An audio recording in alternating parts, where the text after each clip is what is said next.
What is up, everyone? How you doing? It's been a while since I've done any sort of Eagles related content, and I figured I would do a mock draft right before the actual draft. Now, I'm very excited and at the same time a little bit nervous on this draft, like probably a lot of other fans are. Now, the thing to keep in mind with mock drafts is that they're not going to be realistic.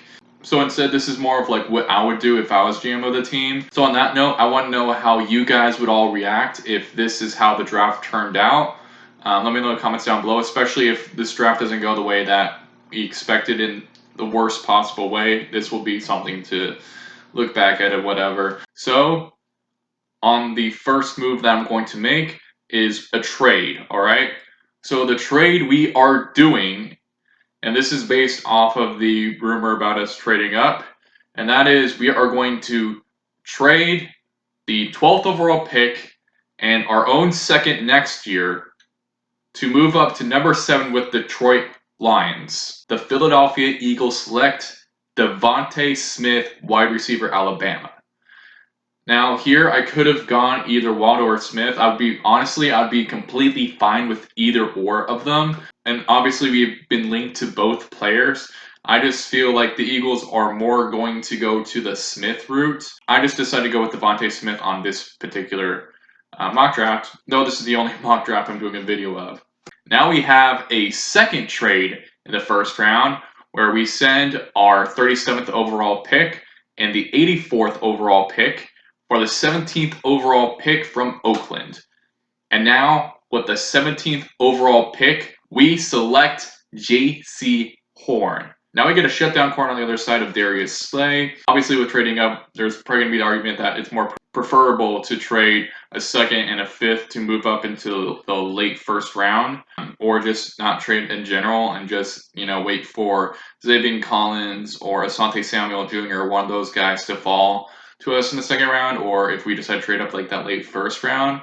This is a trade up where you're looking to get the best possible defensive playmaker. It definitely makes things very exciting for this iteration of the team. Now, obviously, second round, nothing happens. Then we're on to the third round with our 70th pick. And with the 70th pick and the 2021 NFL Draft, we select Jamin Davis, linebacker, Kentucky. Now, this is the second round prospect that somehow fell to the third round, so you really can't pass up on a player like that, especially since he was the best player available. And, it's a linebacker, which you really can't complain about. I think this completes the complete overhaul of our linebacking core that we've had this offseason. And I think that this is a very strong move. Obviously, Jamin Davis does have a lot to like in terms of what he's shown on his tape. So I think that this is a very exciting pick.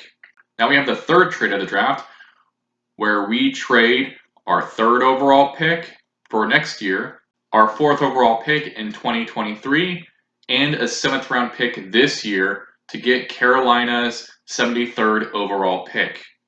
And with the 73rd overall pick, we select Kendrick Green, guard, Illinois.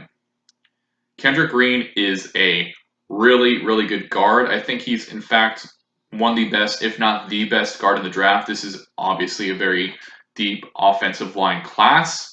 And you can have someone like Green study under Brandon Brooks and sort of be a successor, kind of like what we were doing with Andre Dillard and Jason Peters. So I guess it turned out that Jordan Mailata fit that role. But that's not to say that he's going to need all this time to develop and stuff, because I really do genuinely believe that this is a guy that can just go in the NFL with pretty much no problems. He's an absolute stud.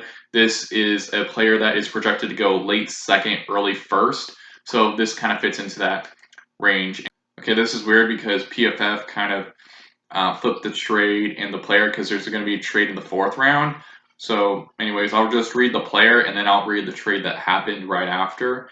With the 126th pick in the 2021 NFL Draft, the Eagles select Milton Williams, defensive line, Louisiana Tech. This is another really awesome move, I think. I think the remarkable thing is that this player is one that did fall a little bit.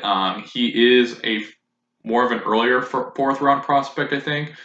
And he kind of fell into It kind of fell later into it, which I think is another one of those very ideal situations. Obviously, you're adding depth to your defensive line, and not just that, I think he's a very, very solid piece. Now, obviously, some of these guys on the defensive line, they're kind of going up there in age a little bit, and I think that this kind of gives that group a bit of young energy. Milton Williams is just a beast. He's a very exciting player, I think. Now, the trade that we got for the 126th pick was we kind of finessed the Titans a little bit. They wanted the 123rd pick, so what they gave us for that was the 126th pick, a 4th round pick in 2023, and a 3rd round pick next year. Then there's another trade in which we use this trade, and this is the 5th round, by the way, to select Cade Johnson, wide receiver, South Dakota State. Now, this is a player I would be very excited to get in day 3, just because I feel like he's one of the most underrated wide receivers in this draft. Obviously, on his pro day, he just made all the cornerbacks look silly. He arguably had the best pro day of any wide receiver that day. The kid is absolutely phenomenal. I think the only knock on him is that he went to a smaller school. But I would be absolutely ecstatic to have Cade Johnson in the slot. I just think that, especially with this mock draft, if you have a draft where you have, at the end of the day, you have Jalen Reagor, Devontae Smith, and Cade Johnson in the slot on the offense, that is going to be a very explosive and a very deadly offense, especially with someone like Jalen Hurts, who is just an absolute dog. I think that offense would be very scary. Now, obviously, one could argue that it would be better to go with tight end in this position. I just went ahead and went with the player that I just really wanted here. But yeah, tight end here works too. I just absolutely love the idea of having Cade Johnson, especially since Cade Johnson, he's like a 3rd to 4th round selection player that fell to the 5th round. I think just getting him right here is an absolute steal. I would be ecstatic with this. Obviously, with just adding Devontae Smith, I would be completely ecstatic with the wide receiver core. But I just absolutely have been really impressed with Cade Johnson. I'd be really, really excited to have him on the team. Now, the trade that we did was with the Broncos, and they wanted our 150th overall pick, so we traded them the 150th overall pick, and in return, we got the 152 overall pick, and then a 5th round pick, and then a 6th round pick next year. The 5th and the 6th next year, I mean. All right. Then we get to 189, which is the 6th round, I believe. And that is Bobby Brown III, defensive line, Texas A&M. You're adding even more depth to the defensive line. You're selecting another absolute monster on the defensive line. And I just think that this is going to make that front 7 just absolutely like more of an absolute nightmare for other offensive lines to deal with. I just think that this is another really phenomenal player that I would be absolutely ecstatic to get, especially this late to the game. There was a trade with one of our composition picks, but that is not on the sheet till the end here, so I'll get to that at the end. So with the 225th pick, we select Drew Dalman, center, Stanford.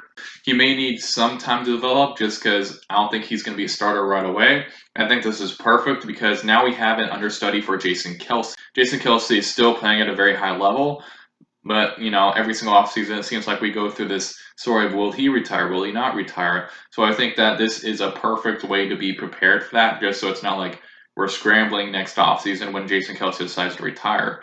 But I think that Drew Dalman is a very solid pick at center, and he definitely does have a lot of potential. There's definitely not a lot of risk with him, too, especially this late in the draft board. And then the final player we pick, which is the pick we got back from the San Francisco 49ers for the Goodwin trade, is Patrick Jones II, edge rusher from Pittsburgh.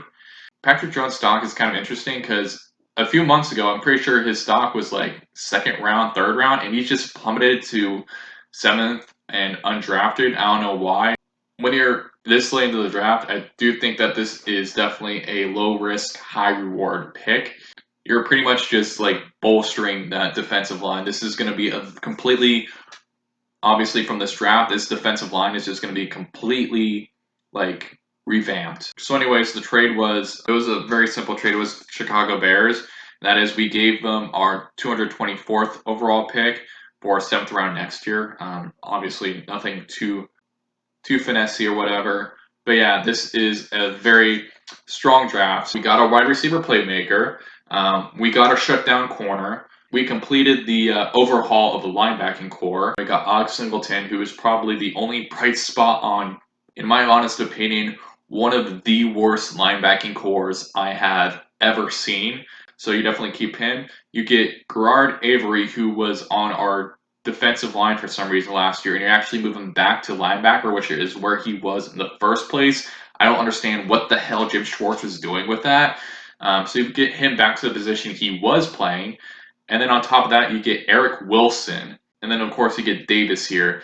It's already a complete 180, and this linebacking core is looking much, much better. Though one could argue our linebacking core immediately got much better once we let Nathan Geary walk. Now, obviously, you add some depth to that defensive line and add some players that could be successors for some of these older and aging guys as a way to complete like the turning of the guard. Because you've already got Andre Dillard. Well, for now, there's been reports of trades with him. Obviously, right now he's staying. I took account to that to this mock draft. Same with Zach Ertz. Even though there's Zach Ertz, it could potentially be traded. That offensive line is going to be in good hands, especially since our offensive line coach is arguably one of the best in the NFL. You get another exciting weapon for Jalen Hurts. I think that makes the depth of the wide receiver position very interesting because obviously you'll have Devontae Smith as wide receiver number 1, Jalen Reagor as wide receiver number 2, but in the slot you'd have Cade Johnson.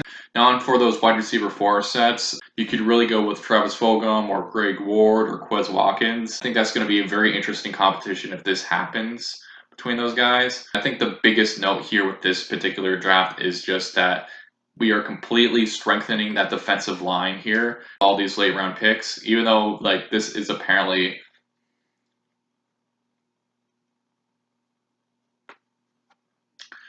and yeah, this is a draft I'd absolutely love. I don't know what the heck PFF is thinking with giving most of these picks a C plus or C minus or C whatever. They're completely clowning. I guess PFF just really hates it when you trade up. Anyways, how's my mock draft? Let me know what you thought of the mock draft in the comments down below. I want to thank you for taking your time out of your day to watch this mock draft, and I hope that you all have a great day.